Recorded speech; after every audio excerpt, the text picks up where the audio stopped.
So this is a template that I have been using to organize my content marketing strategy. These are placeholders, obviously. First of all, I focus on the topic of that piece of content.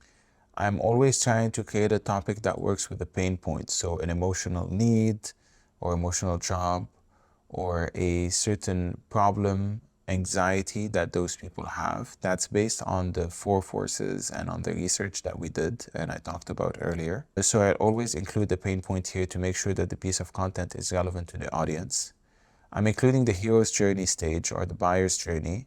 If you click here, it's gonna give you the 4 different stages, making sure that you are creating content that is relevant to all the stages. Just pick the one that is most relevant to that particular topic. You have the different content formats. Are you creating a written article, a video, audio? You can obviously add more based on what you have in mind. Include the personas. You can have more than one persona. So in this case, you have 3 here, and then make sure that you're creating content for the relevant personas. And you have a label. So this is split between educational content, behind the scene, the story or the film itself, bonus material that works especially good for people in the nurturing phase, and updates.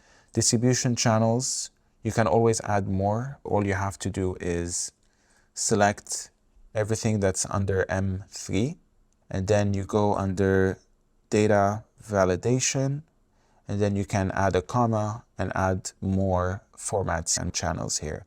Same thing goes for the labels and the promotional channels. So I have some of the biggest ones, but you can always add more.